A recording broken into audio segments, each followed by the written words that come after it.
ठीक है क्लास, आज की वीडियो का हमारा टॉपिक है introduction to Thevenin and Norton's theorem.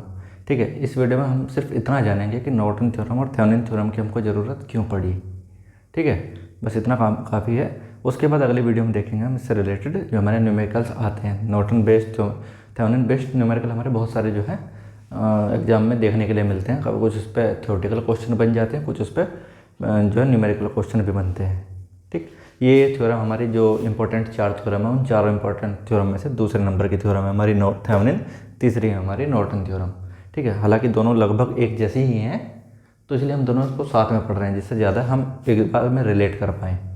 ठीक है, तो समझने के लिए अब एक बार ये देख लेते हैं कि देखो, मैंने कहा कि मैं जो है मेरे घर में अगर सिर्फ घर की सप्लाई मानी जाए, हालांकि सप्लाई तो जो है जो जनरेटिंग स्टेशन से आ रही है, लेकिन अभी मैं मान लेता हूँ कि मेरे घर में जो सप्लाई आ रही है वो मीटर से आ रही है। जो घर के बाहर जो मेरा बिल यूनिट के लिए मीटर लगा हुआ है, इसको मैंने बोला ये मेरा बिल मीटर है। बिल मीटर से मेरी जो सप्लाई है वो मेरी कहाँ पे गई? बिल मीटर से सप्लाई गई मेरे बरामदे में, या फिर ये कह लीजिए वोल्टेज स्टेबलाइजर के पास। ABLIZER स्टेबलाइजर के पास गई सप्लाई। स्टेबलाइजर से घर के बरामदे में मेरी लाइट गई, ये RAND बरामदा। ठीक है, उसके बाद जो सप्लाई गई मेरी, वो सप्लाई गई मेरी 2 रूम्स के अंदर। ये रूम 1, ठीक, ये सप्लाई गई। उसके बाद ये सप्लाई गई रूम 2 के अंदर। ठीक है, अब रूम 2 में मेरे यहाँ पे एक सॉकेट लगा हुआ है। रूम 2 के अंदर एक सॉकेट यहाँ पे लगा हुआ है जिस पे मैं जो है कुछ भी लोड अगर लगा दे रहा हूँ,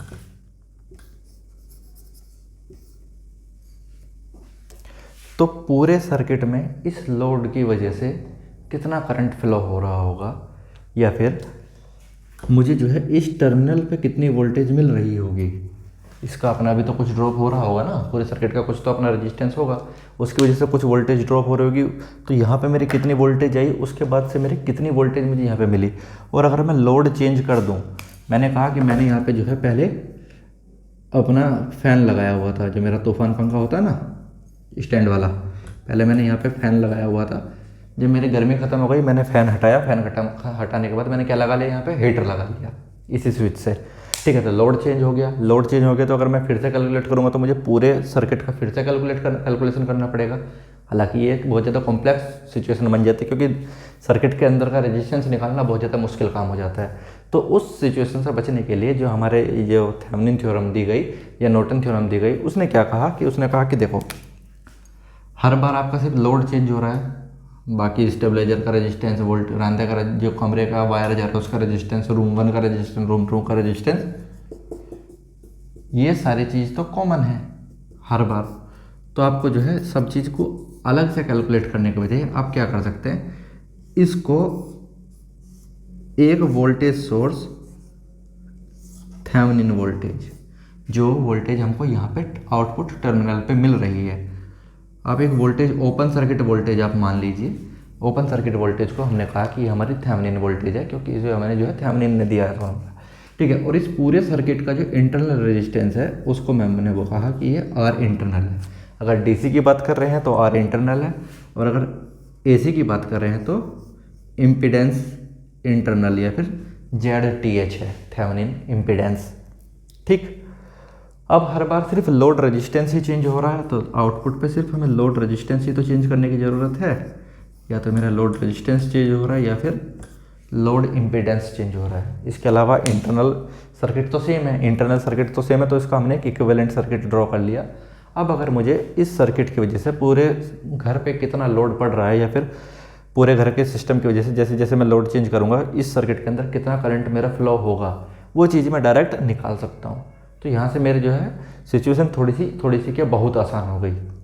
ठीक है, एक तो यही चीज़ हो गई। ठीक है, सिमिलरली अगर हम करंट सोर्स के रिलेटेड बात करें तो हमारे जो है नॉर्टन थ्योरम आई हमारी, जो कि डुअल है थेवेनिन की। वो क्या कहती है कि अगर मैं जो है एक लोड इसको आउटपुट टर्मिनल को शॉर्ट कर दूं, तो जो शॉर्ट सर्किट करंट मेरी इसके अक्रॉस फ्लो होगी वो होगी ISC और उसके पैरेलल में एक रेजिस्टेंस होगा RN।